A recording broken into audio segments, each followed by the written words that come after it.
Hello students, chapter 3 વિદ્યુત રસાયણ corridor 3.1 એ કોષ દર્શાવો જેમાં નીચેની પ્રક્રિયા થાય છે. Mg plus 2Ag plus it gives Mg2 plus 2Ag solid. જો E0 cell is equal two 3.17 volt હોય તો તેનો ઈ સેલ તમારે શોધવાનો છે. અહીં બે વસ્તુ પૂછી છે તમને. એ કોષ દર્શાવો. કોષ દર્શાવો એટલે શું? આપણે કોષ નિરૂપણ દર્શાવવાનું છે તથા ઈ સેલ શોધવાના છે. બરાબર. તો પહેલા કોષ નિરૂપણ માટે યાદ રાખવાનું તમારે મેગ્નેશિયમ માટે શું બને છે? મેગ્નેશિયમ 2+. એટલે મેગ્નેશિયમનું શું થયું? ઓક્સિડેશન થયું. ઓક્સિડેશન ક્યાં થાય છે? એનોડ પર. એટલે એનોડ આપણે ડાબી તરફ લખવાનું છે. તો કોષ નિરૂપણમાં આ લખાશે Mg સોલિડ ઓબ્લિક Mg2+ અને બ્રેકેટમાં એની સાંદ્રતા જે છે લખી દેવાની 0.130 મોલર. ત્યારબાદ ક્ષાર સેતુ. પછી Ag પ્લસ માંથી Ag સોલિડ બને છે. તો Ag 2 છે તો આપણે 2 લખવાની જરૂર નથી. આપણે ફક્ત Ag પ્લસ લખવાનું છે. આયન જે છે લખવાનું અને એની સાંદ્રતા. ઓકે. ઓબ્લિક વિદ્યુત ધ્રુવ Ag સોલિડ. આ તરફ એનોડ, આ તરફ કેથોડ. ખ્યાલ આવી ગયો? આ કેથોડ છે અને અહીંયા રિડક્શન પ્રક્રિયા થાય છે. આ એનોડ છે, અહીંયા ઓક્સિડેશન પ્રક્રિયા થાય છે. આપણું કોષ નિરૂપણનું કામ પૂરું. હવે બીજું સ્ટેપ, આપણે ઈ સેલ શોધવાના છે. તો એના માટેનું સૂત્ર છે E cell is equal to E0 cell minus 0.059 by n log નિપજની સાંદ્રતા ભાગ્યા પ્રક્રિયકની સાંદ્રતા. નિપજની સાંદ્રતા એટલે શું? તો અહીં પ્રક્રિયા જે છે તેમાં નિપજ કોણ છે? તો મેગ્નેશિયમ 2+ અને Ag સોલિડ. સોલિડ છે એટલે એની આપણે 1 લેવાની છે. અહીંયા આપણે મેગ્નેશિયમ 2+, એટલે અંશમાં લેવાશે મેગ્નેશિયમ 2+ છેદમાં Ag+ ની સાંદ્રતા. પરંતુ અહીં એક વસ્તુ યાદ રાખજો, Ag+ જે છે તે 2 આયન છે એવા, એટલે અહીં આપણે Ag+ ઇન્ટુ Ag+, એટલે આપણે અહીં શું લખી દઈએ? સ્ક્વેર લખી દઈએ. હવે આપણે વેલ્યુ મૂકવાની છે. ઇઝ ઇક્વલ ટુ E0 સેલની વેલ્યુ તમને આપેલી છે 3.17 માઇનસ 0.059 બાય n. n એટલે શું? તો ઓક્સિડેશન અને રિડક્શન એટલે કે રેડોક્સ પ્રક્રિયા દરમિયાન પ્રક્રિયામાં સંકળાયેલા ઇલેક્ટ્રોનની સંખ્યા. તો મેગ્નેશિયમમાંથી મેગ્નેશિયમ 2+ બને છે ત્યારે 2 ઇલેક્ટ્રોન મુક્ત થાય છે અને એ 2 ઇલેક્ટ્રોન 2 Ag+ જે છે તેને મળે છે. એટલે અહીં n બરાબર 2 લખાશે. લોગ મેગ્નેશિયમ 2+ ની સાંદ્રતા 0.130 અને આની સાંદ્રતા Ag+ ની છે 0.0001, એટલે એને કહેવાશે 10⁻⁴ અને એનો આપણે શું કરવું પડશે? સ્ક્વેર કરવું પડશે. એટલે 3.17 માઇનસ 0.059 બાય 2 લોગ. અહીં યાદ રાખજો, થોડું બદલી કાઢીએ આપણે. 0.130 છે એમના એમ રહેવા દે. અહીંયા 10⁻⁴ નો સ્ક્વેર છે એટલે 10⁻8 થશે અહીંયા, અને એ ઉપર આવશે એટલે 10⁻8 થશે. બરાબર. હવે 3.17 માઇનસ, હવે ડાયરેક્ટ બતાવું છું તમને. જો લોગ 0.130 જે છે તે ઇન્ટુ 10⁻8 છે. તો લોગ x ઇન્ટુ વાય આપણને રૂલ્સ ખબર છે. લોગ x ઇન્ટુ વાય હોય તો શું લખાય? Log x plus log y લખાય. બરાબર. તો લોગ x એટલે આટલા છે પ્લસ લોગ 10⁻8. 10⁻8 એટલે લોગ 0.130 પ્લસ લોગ 10⁻8 આ રીતનું આવશે. હવે આ 8 log 10 ને log 10 એટલે 1.0, એટલે અહીંયા જવાબ કેટલા આવશે? 8 આવશે. અને આ જવાબ તમારો કેટલા આવશે? 0 પોઈન્ટ, એટલે અહીંયા આવશે 12 પોઈન્ટ. બરાબર. 13ના 0માં જોવાના છે. તો લોગ, તમે લોગ ટેબલમાં જોશો તો તમને જવાબ મળશે એનો ફાઇનલ જવાબ લખી દઉં છું મેં અહીંયા. માઇનસ 0.8860 પ્લસ 8 એટલે 8માંથી આટલા જશે તો તમારો જવાબ આવશે 7.1139. બરાબર. આ જવાબ જે છે તે તમારો આનો આવ્યો. એટલે એ જે છે તેનો ગુણાકાર 0.059 સાથે કરવાના.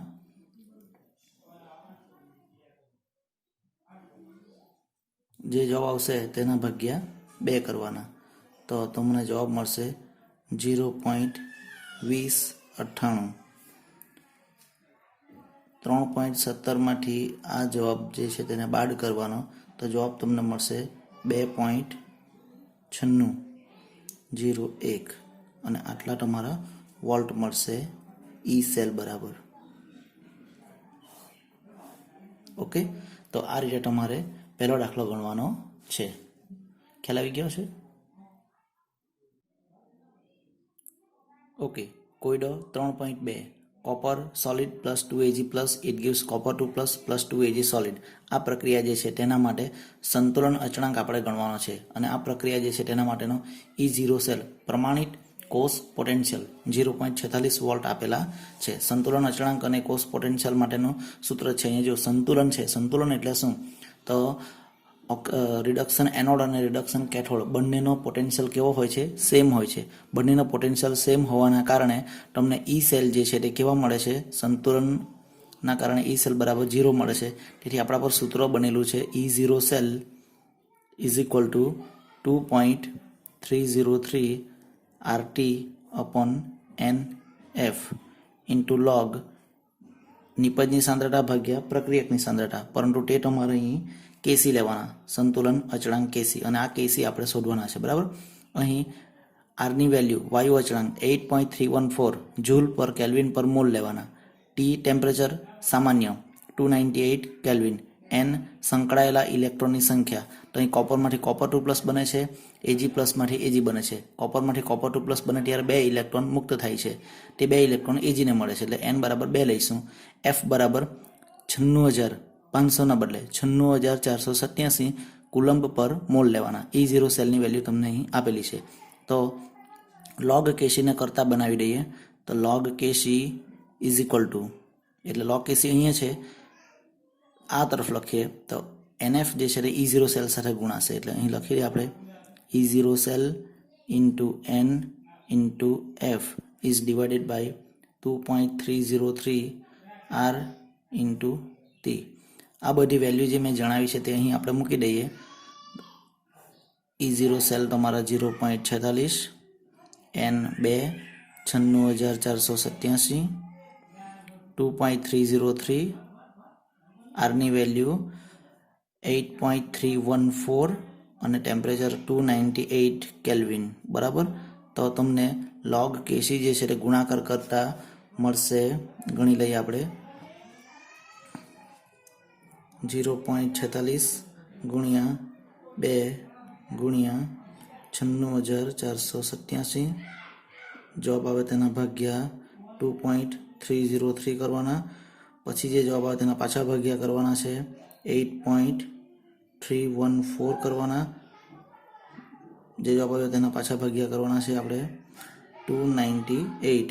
તો તમારો જવાબ આવશે 15.5573.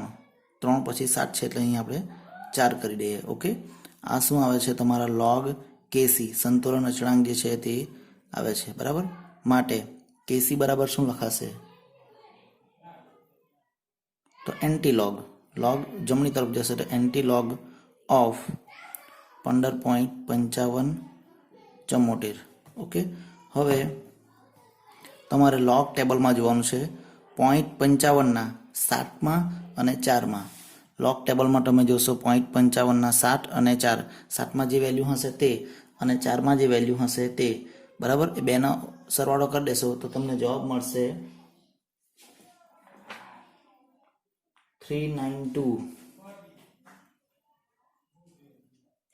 પછી શૂન્ય હશે કે કોઈ પણ વેલ્યુ હશે ઇન્ટુ 10⁻², જે પોઈન્ટની આગળ જે રકમ જે હોય તે બેઠી તમારે લખી દેવાની છે. 15 હોય તો 15, 0 હોય તો 10⁻0 લખવાના. એટલે 10⁻15 લખી દઈએ અને અહીં 1 પોઈન્ટ કાપી લેવાનું. બરાબર, આ બધો રૂલ્સ જે છે તે તમે આગળ શીખીને આવેલા છો. ધોરણ 9માં તમે લઘુગણક ચેપ્ટર શીખેલા છે, તેમાં આવેલું છે આ. બરાબર, એટલે સંતુલન અચળાંક તમારો કેસી તમારા આ મળશે. બરાબર, ચાલો આ રીતે થશે તમારો બીજો એક્ઝામ્પલ.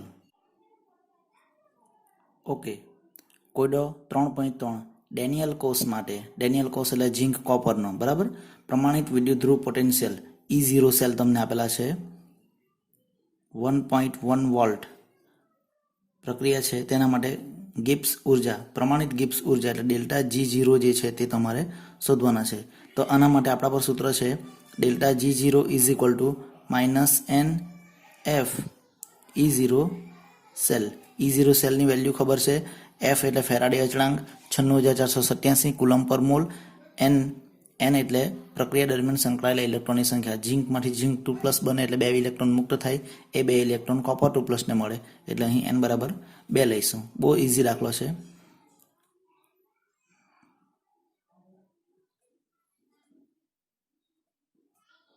E0 સેલ તમારા 1.1 વોલ્ટ. આનો તમે ગુણાકાર કરશો તો જવાબ તમને મળશે